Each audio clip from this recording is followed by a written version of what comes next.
Hi everybody, Ian Bremmer here just outside the United Nations, and we've just heard President Trump deliver his much anticipated address. This is very different from the first time him speaking in front of the General Assembly when a lot of people were in the audience were tittering and laughing. There was none of that. People are taking him very seriously. They understand that he has consolidated far more power around him in the United States. And he means business to a much greater degree. His willingness to impose very significant tariffs on every other country sitting in that circle around the dais. They want to know what he's going to do. They want to know if they can count on the United States for collective security. They want to understand what kind of a world we're going to live in. The message overwhelmingly, and I don't think this was, unveiling a new Trump doctrine, which some of his advisors were talking about, but there was a great focus on sovereignty. There was a great focus on being able to protect and secure your borders, and there was also a great focus on ending wars.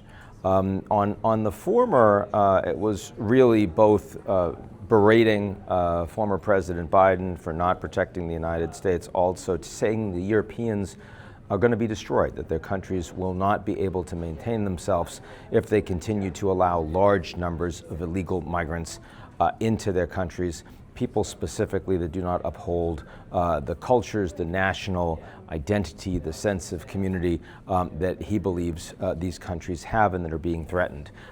There's no question that that has been his most popular policy at home in the United States.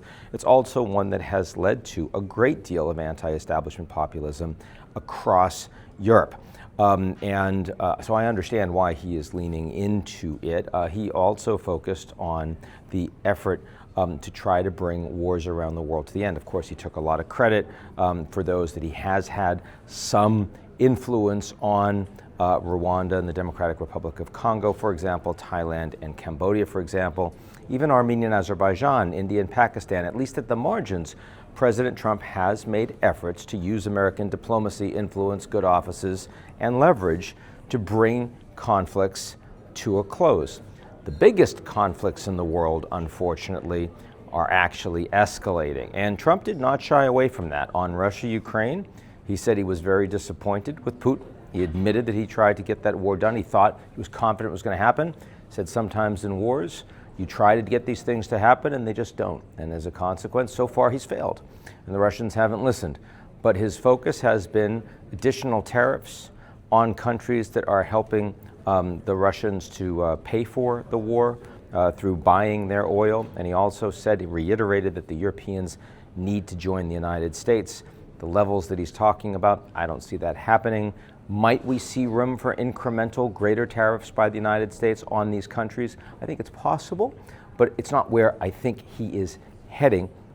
I also think that the willingness of the United States to provide more support to Ukraine is increasingly small. He also focused on how the Europeans should be taking the lead.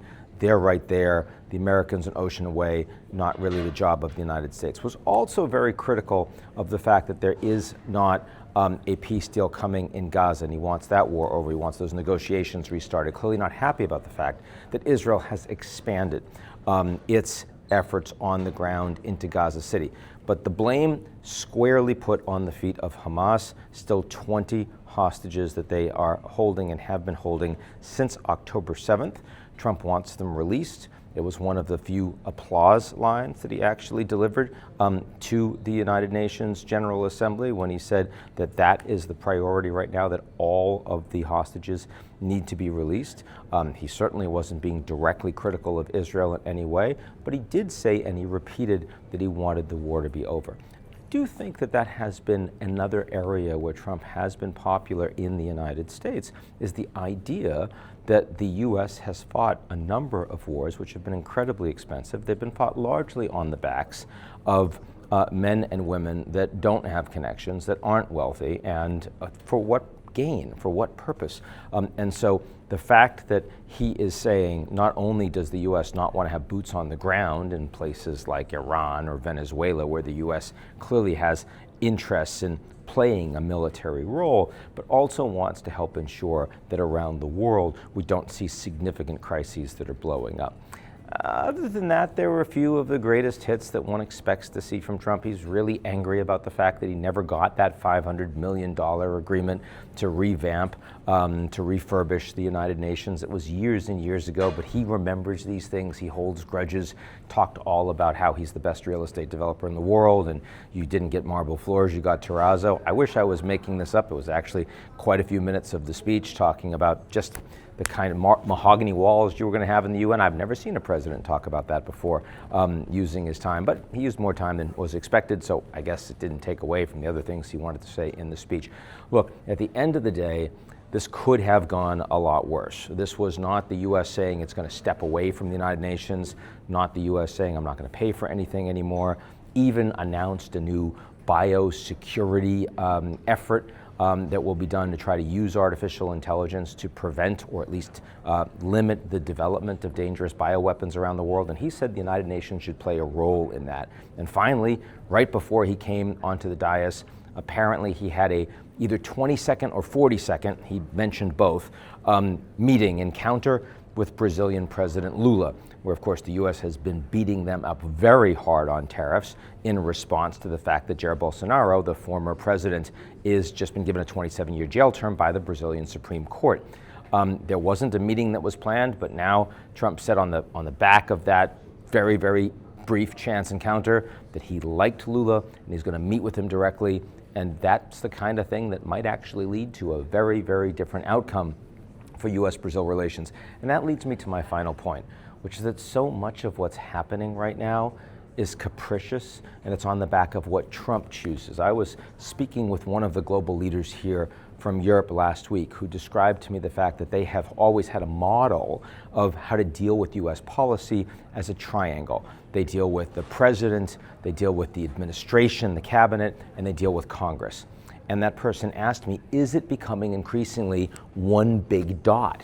Is it just the president himself and what he happens to decide at any given moment that will determine what the outcome is going to be? And the answer is not quite that, but it's not an equilateral triangle. Obviously, the president himself, if he decides that he likes you, if he decides that he wants to get something done, the likelihood that that something is going to get done and American power is going to be used in that direction is a hell of a lot higher than one would have expected from any previous administration. And that can certainly make a lot of things happen. It also unnerves a lot of leaders that are attending the General Assembly this week, and it unmoors a U.S.-led international system that many have been enjoying for many decades. That's it for me. We'll talk to you all soon.